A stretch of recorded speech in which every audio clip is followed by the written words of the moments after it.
প্রশ্নবিদ্ধ করার জন্য বিচারকদের বয়স বাড়ানো এবং একজন বিচারপতিকেই আসলে তত্ত্বাবধায়ক সরকার ব্যবস্থার প্রধান করার লক্ষ্য নিয়ে সেইটা করার কারণে বিচার মানে এই পুরো বিধানটাই এটা দিস ইজ ইওর ন্যারেটিভ, এটা আমাদের ন্যারেটিভ নয়। আচ্ছা, আমরা মনে করি যে ওই সময় প্রয়োজন ছিল আপনার বয়স বাড়ানোর ব্যাপারটা, ওটা বাড়ানো হয়েছিল।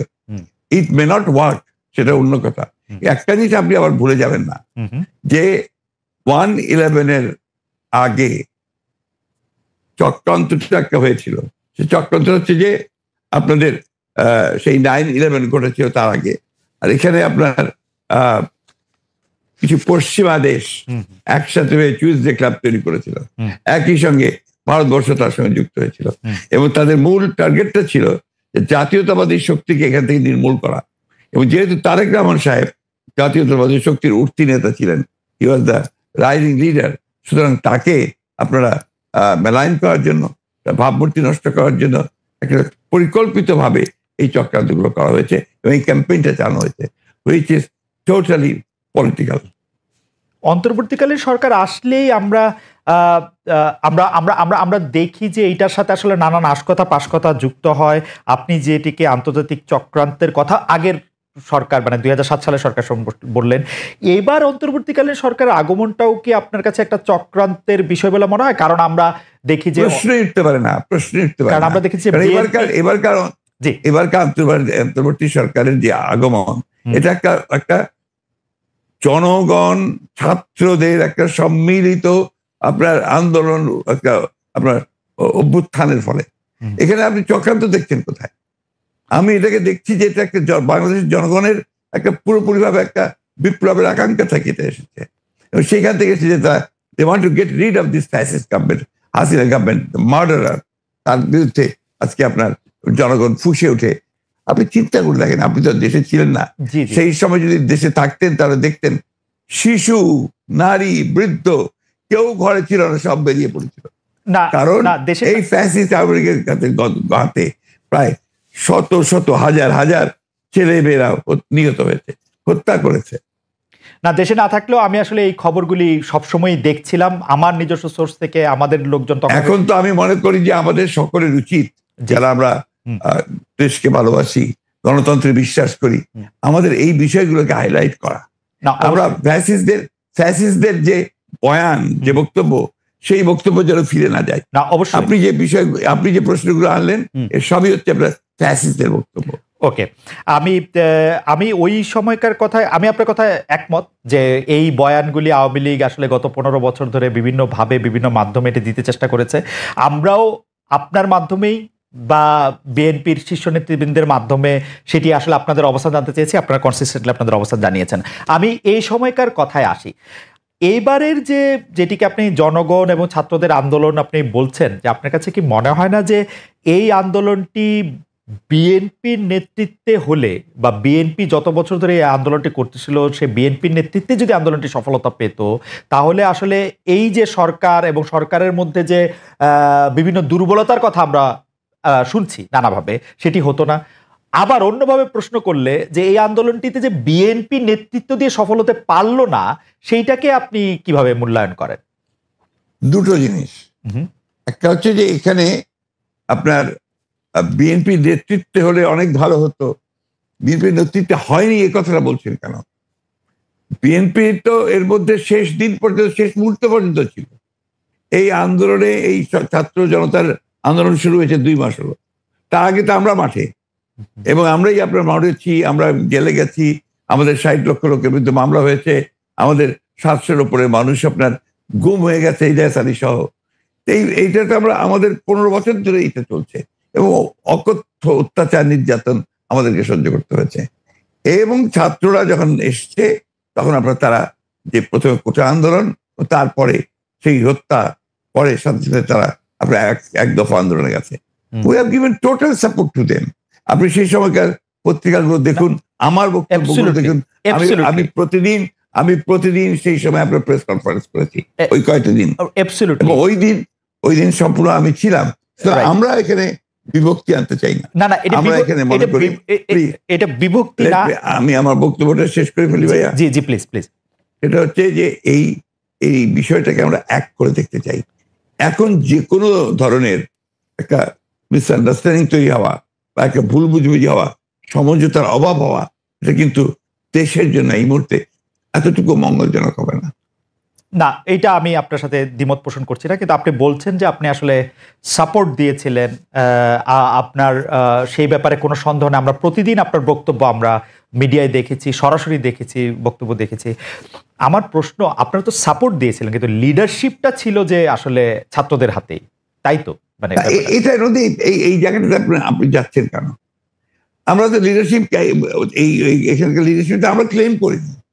আমরা কি ক্লেম করেছি যে আমরা শেষ মুহূর্তের লিডারশিপটা আমরা দিয়েছি? একটা ক্লেম করেছি, করিনি তো। ওটা যাচ্ছেন কেন? আমরা বলছি যে ছাত্ররা শেষ মুহূর্তে যে, আমি তো আমার বক্তব্য বলেছি যে গোল আমরা তৈরি করে দিয়েছি, কিকটা করেছে ছাত্ররা। ওকে, আমি সেটা বারবার বলেছি যে এটা মাঠের মধ্যে বল তৈরি করে দিয়ে গোলের সামনে নিয়ে এসেছি আমরা, তারা কিক করেছে, সেভাবে ফ্যাসিস্টের কাছে। একটা পয়েন্ট, আপনার কাছে কি মনে হয় যে ওই সময় যে সরকারটি গঠিত হলো, অর্থাৎ শেখ হাসিনা পালিয়ে যাওয়ার পরে যে সরকারটি গঠিত হলো, সেই সরকারটি গঠনের পরে যে সেই সরকারে কি আপনাদেরও থাকা উচিত ছিল? আপনার মনে হয় এরকম যে মানে এটা একটি জাতীয় সরকার? না, আমি প্রায় এই ব্যাপারে আমি খুব পরিষ্কার কথা বলি যে আমরা এই সরকারে থাকতে চাইনি। কারণ আমরা মনে করেছি যে মূল বিষয়টা যেটা থাকবে সেটাকে আপনার নিরপেক্ষ, নির্দলীয় হলে সব দিক দিয়ে ভালো হবে। সেই কারণেই আমরা ওইভাবে কোনো পলিটিক্যাল গভর্নমেন্টের সময় আসুক সেটা নিয়ে আমরা কোনো কথা বলিনি। বরঞ্চ আমরা এই গভর্নমেন্টকে তৈরি করার ব্যাপারে আমরা সহযোগিতা করেছি। নির্দলীয় নিরপেক্ষ থাকুক সেটি আপনারা চেয়েছেন। এই প্রশ্নতে পরে আসছে, ডক্টর মোহাম্মদ ইউনূস এই সরকারের প্রধান হবেন, এটি বাছাই কি আপনাদের ভূমিকা ছিল? অবশ্যই আমরা সবাই মিলিত আমার কথা বলেছি, ছাত্ররা বলেছে। কারণ আমাদের সামনে অপশন তো খুব কম ছিল যে কয়জন ব্যক্তি সারা দেশে সর্বজনপ্রিয় হবে অথবা আপনার সকলের কাছে গ্রহণযোগ্য হবে, তার মধ্যে doctor Yunus definitely number one. ইতিহাসের খাতিরে একটু জানতে চাইছি, was he the only option? No, not necessarily only option, but he was the number one option. এবং আপনাদের মাধ্যমে সেটা টেবলড হয়েছিল? ডেফিনেটলি, ওরা ছাত্ররাও করেছে, দিয়েছে, আমরা দিয়েছি। ওকে, জনাব নাহিদ ইসলাম, আপনার কি এই বিষয়ে কোনো কিছু বলার আছে? আপনি যদি ছোট করে বলেন, নাহলে আমরা পরের প্রশ্নে যেতাম। না, আমি একটা বিষয় বলবো যে আমাদের বাংলাদেশের ইতিহাসে যে অভ্যুত্থানগুলো আমরা দেখি সেটাই কিন্তু ছাত্ররাই মোটামুটি নেতৃত্ব দিয়েছে বা সফল করতে ভূমিকা রেখেছে, সেটা 69 বলেন 90 বলেন। কিন্তু এবারের আন্দোলনে গুণগত পরিবর্তনটা হচ্ছে 69 বলেন 90 বলেন, সেই সময়ের অভ্যুত্থান ছাত্ররা নেতৃত্ব দিলেও সামনে কিন্তু একটা রাজনৈতিক শক্তি ছিল, রাজনৈতিক দলগুলোর একটা প্ল্যাটফর্ম ছিল যারা পরবর্তীতে ক্ষমতাটা নিয়েছে। সেটা 69-এ আওয়ামী লীগের নেতৃত্বে ছিল, 90-এ বিএনপি আওয়ামী লীগ সহ নেতৃত্বে ছিল। কিন্তু এই আন্দোলনে কিন্তু আসলে এরকম কোনো রাজনৈতিক প্ল্যাটফর্ম বা দল কিন্তু সামনে ছিল না। ফলে 5ই আগস্টের পরে আসলে শেখ হাসিনার পতনের পরে কিন্তু এই দায়িত্বটা আসলে আমাদের উপর এসে পড়েছে, যদি আমরা এটার জন্য আসলে প্রস্তুত ছিলাম না। জনাব ইসলাম, আপনাকে কি একটা কথা বলতে পারি যে একথা ঠিক, আপনার আন্দোলনের শেষ পর্যায়ে বা আন্দোলনের যেখানে নেতৃত্বের মাধ্যমে বা শেষ পর্যায়ে যেখান থেকে আসলে শেখ হাসিনাকে চলে যেতে হয়েছে, পালাতে হয়েছে বা এই সরকারকে ক্ষমতা ত্যাগ করতে হয়েছে, সেখানে আপনাদের ত্যাগটাই সবচেয়ে বড় ছিল, যেটিকে আসলে খুব ভালোভাবে এক বাক্যে বলা যায় যে একটাকে মারি একটাই মরে, আর কেউ নড়ে না সেখান থেকে। সেই জায়গায় আপনারা চলে গিয়েছিলেন। কিন্তু আপনারা কি মনে করেন না যে এই আন্দোলনটা আসলে জুলাই থেকে, জুন থেকে, কোটা থেকে আসলে শুরু হয় নাই? বিএনপির নেতাকর্মীরা বা জামাতের নেতাকর্মী বা বিরোধী দলের নেতাকর্মীরা, এমনকি বাম দলের নেতাকর্মীরা এই 15 বছর ধরে লাগাতার সংগ্রামের মধ্যে, আমি জানি না এনিবার বিরুদ্ধে কয়টি মামলা আছে, আমার কাছে মনে হয় সম্মিলিত মামলা, অবশ্যই সেই ত্যাগটার কথা কি আপনারা আসলে স্বীকার করছেন? এখন তো মনে হচ্ছে যে মানে ব্যাপারটা হলো যে আমাদের এই পুরো আন্দোলন সংগ্রাম শুধু জুলাই মাস থেকেই শুরু হয়েছে, এরকম মনে হচ্ছে। ডক্টর ইউনূস বলছেন ছাত্ররা আমাকে ক্ষমতায় বসিয়েছেন, ওরা যেটা বলবে সেটাই বলবে হবে। এটা কি আপনারা আসলে ব্যাপারটা কিভাবে দেখেন নাহিদ? না, অবশ্যই এটা তো বিগত 16 বছর, আমরা আরো বলি 111 থেকে যে আমাদের বিরাজনীতিকরণ শুরু হয়েছে, সেই সময় থেকে কিন্তু আমাদের এই রাজনৈতিক সংগ্রামটা এবং আমাদের বিরোধী দলীয় নেতাকর্মীরা যেই আত্মত্যাগ করেছে, নির্যাতিত হয়েছে এবং নির্যাতিত হওয়ার পরেও তারা বারবার মাঠে নেমেছে।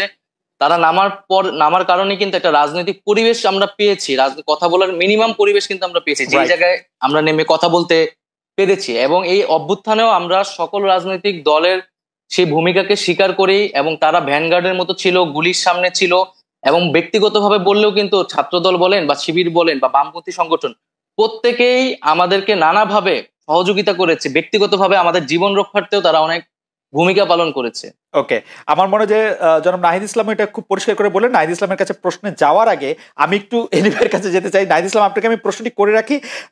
না, ঠিক আছে, আসছি আমি প্রশ্নে। এনি ভাই, আমরা কিন্তু সবাই যখন এই সরকার চলে গেল তখন ছাত্র জনতার আন্দোলনের ফলে এই সরকার পাওয়ার পরে আমরা কিন্তু একটা জরুরি প্রয়োজন বোধ করেছিলাম যে আমরা একই ধরনের সরকার, যে সরকারকে কেউ ফেসিস্ট বলছেন, যে সরকারকে কেউ নিপীড়ক বলছেন, সেরকম আরেকটা সরকার চাই না। সেই ইঙ্গিতটা কিন্তু আপনাদের উপরও ছিল, কিন্তু যে আমাদের যে ভয় ছিল, এনি ভাই আপনার কাছে কি মনে হয় না সে ভয়টা খুব অমূলক ছিল না? আমি দুই একটা উদাহরণ দিই। এই আন্দোলনের আপনাদের সহচর সাবেক ডাকসু ভিপি বা ডাকসু ভিপি নূর থেকে শুরু করে সরকার থেকেও কেউ কেউ কিন্তু আপনাদেরকে উদ্দেশ্য করে বলেছেন চাঁদাবাজি, সিন্ডিকেট ইত্যাদিতে আওয়ামী লীগের জায়গাগুলি বিএনপিও তার অঙ্গ সংগঠনে কেউ কেউ দখলদারিত্ব কায়েম করেছে, নিজেরা মারামারিতেও জড়িয়ে পড়ছে। এই নিয়ে আপনাদের শীর্ষ নেতারাও হুঁশিয়ারি দিচ্ছেন, বহিষ্কার করেছেন, কমিটি স্থগিত করছেন, তবু থামছে না কেন? আমরা কি এইটা ধারণা করতে পারি যে এখন যদি বিএনপি জনগণের ম্যান্ডেট নিয়ে ক্ষমতা আসে তাহলে একই ধরনের কাজ আবার করতে থাকবে? এই সরকার কিন্তু অভ্যুত্থানের সমর্থনে গড়ে উঠেছে, এবং এই অভ্যুত্থানে যেহেতু একটা জাতীয় ঐক্যমত্য তৈরি হয়েছে, সকল রাজনৈতিক দলগুলা এবং ছাত্র জনতার অংশগ্রহণ ছিল, ফলে এই সরকার কিন্তু সবাইকে প্রতিনিধিত্ব করে। এই জন্য আমি এর আগেও যেটা বলেছি যে যে কোনো জাতীয় সিদ্ধান্তের জন্য আমরা কিন্তু এই রাজনৈতিক দলগুলো এবং ছাত্র জনতার ঐক্যমত্যের ভিত্তিতেই জি দেশ পরিচালনা করতে চাই। নির্বাচনের মেয়াদে এনি ভাইও প্রায় একই রকম কথাই বলেছেন, কিন্তু জনাব ইসলাম, সম্প্রতি আপনার একজন সতীর্থ, একজন সমন্বয়ক নিজেকে ঢাকা বিশ্ববিদ্যালয়ের শিবির সভাপতি ঘোষণা করেছেন। তার এই পরিচয় কি আপনি আগে থেকেই জানতেন? এরপর থেকে আলোচনা আছে যে 152 জন সমন্বয়কের মধ্যে 108 জন শিবিরের। অনেকে জানতে চাইছেন সমন্বয়কদের প্রকৃত সংখ্যা কত, তাতে কতজন শিবির নেতা রয়েছেন, অন্যান্য রাজনৈতিক ছাত্র সংগঠনের কেউ কি রয়েছেন আসলে, নাকি শিবির এবং কোন ছাত্র সংগঠন সেই অর্থে করেন না এরকম লোকই বেশি? দেখুন, আমরা যখন এই আন্দোলনটা গড়ে তুলেছিলাম, এবং আমরা কিন্তু এই আন্দোলনে কেউ রাজনৈতিক পরিচয়কে সামনে এনে এই আন্দোলনটি করিনি। সবার রাজনৈতিক পরিচয়টি এক করতে সরিয়ে আমরা দল মত পরিচয় ভুলে গিয়ে এই আন্দোলনটা করেছি। ফলে এখানে কে শিবির, কে ছাত্র দল, কে কোন সংগঠন করে, এটা কিন্তু বিবেচনা হয় নাই। এখন একটা পরিস্থিতিতে কেউ যদি তার নিজের সংগঠন, নিজের রাজনীতি করতে চায়, সেই সুযোগ কিন্তু আছে। ইভেন আমি যে নিজে যে ছাত্র সংগঠনের সাথে জড়িত ছিলাম, ছাত্র শক্তি, গণতান্ত্রিক ছাত্র শক্তি, তার নামও কিন্তু আমরা এই অভ্যুত্থানের আগে বা পরে কোথাও কিন্তু উল্লেখ করি নাই। কারণ আমরা মনে করি এই আন্দোলনটি একটা ঐক্যমত্যের ভিত্তিতে সাধারণ শিক্ষার্থীর জায়গা থেকে মূলত এই আন্দোলনটি শুরু হয়েছে, পরিচালনা হয়েছে এবং সম্পন্ন হয়েছে। নাহিদ ইসলাম, বৈষম্য বিরোধী আপনি বললেন বলে এই প্রশ্নটি একটু করতে হচ্ছে আমার। বৈষম্য বিরোধী ছাত্র আন্দোলনের সামনের সারিতে থাকা আপনারা কয়েকজন, বিশেষ করে আপনি এবং অবশ্যই আক্তার সাহেব, তারা গণতান্ত্রিক ছাত্র শক্তির নেতা ছিলেন। সম্প্রতি আপনাদের এই সংগঠন স্থগিত করা হয়েছে, এর কারণ আসলে কি? ডক্টর ইউনূসের 2.5 মাসের দল নাগরিক শক্তির সাথে এর সম্পর্ক রয়েছে কি? না, ডক্টর মোহাম্মদ ইউনূসের দলের সাথে এটার কোনো সম্পর্ক নাই। আমরা এই দলের নামও জানতাম না। ছাত্র শক্তি নামে 60-এর দশকেও একটা ছাত্র সংগঠন ছিল আসলে।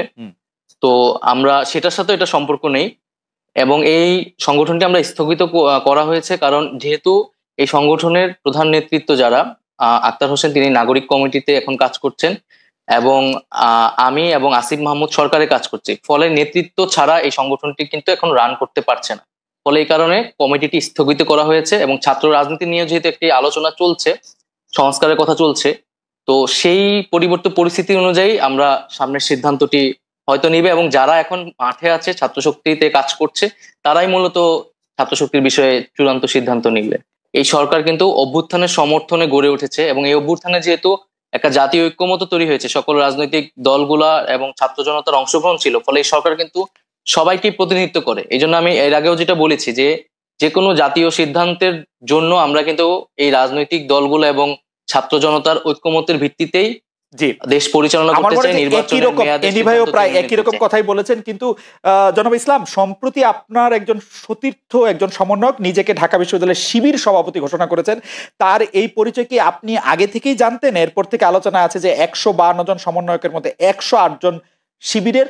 অনেকে জানতে চাইছেন সমন্বয়কদের প্রকৃত সংখ্যা কত, তাতে কতজন শিবির নেতা রয়েছেন, অন্যান্য রাজনৈতিক ছাত্র সংগঠনের কেউ কি রয়েছেন আসলে, নাকি শিবির এবং কোন ছাত্র সংগঠন সেই অর্থে করেন না এরকম লোকই বেশি? দেখুন, আমরা যখন এই আন্দোলনটা গড়ে তুলেছিলাম, এবং আমরা কিন্তু এই আন্দোলনে কেউ রাজনৈতিক পরিচয়কে সামনে এনে এই আন্দোলনটি করিনি। সবার রাজনৈতিক পরিচয়টি এক অর্থে সরিয়ে আমরা দল মত পরিচয় ভুলে গিয়ে এই আন্দোলনটা করেছি। ফলে এখানে কে শিবির, কে ছাত্র দল, কে কোন সংগঠন করে এটা কিন্তু বিবেচনা হয় নাই। এখন একটা পরিস্থিতিতে কেউ যদি তার নিজের সংগঠন, নিজের রাজনীতি করতে চায়, সেই সুযোগ কিন্তু আছে। ইভেন আমি যে নিজে যে ছাত্র সংগঠনের সাথে জড়িত ছিলাম, ছাত্র শক্তি, গণতান্ত্রিক ছাত্র শক্তি, তার নামও কিন্তু আমরা এই অভ্যুত্থানের আগে বা পরে কোথাও কিন্তু উল্লেখ করি নাই। কারণ আমরা মনে করি এই আন্দোলনটি একটা ঐক্যমত্যের ভিত্তিতে সাধারণ শিক্ষার্থীর জায়গা থেকে মূলত এই আন্দোলনটি শুরু হয়েছে, পরিচালনা হয়েছে এবং সম্পন্ন হয়েছে। নাহিদ ইসলাম, বৈষম্য বিরোধী আপনি বললেন বলে এই প্রশ্নটি একটু করতে হচ্ছে আমার। বৈষম্য বিরোধী ছাত্র আন্দোলনের সামনের সারিতে থাকা আপনারা কয়েকজন, বিশেষ করে আপনি এবং অবশ্যই আক্তার সাহেব, তারা গণতান্ত্রিক ছাত্র শক্তির নেতা ছিলেন। সম্প্রতি আপনাদের এই সংগঠন স্থগিত করা হয়েছে, এর কারণ আসলে কি? ডক্টর ইউনূসের 2.5 মাসের দল নাগরিক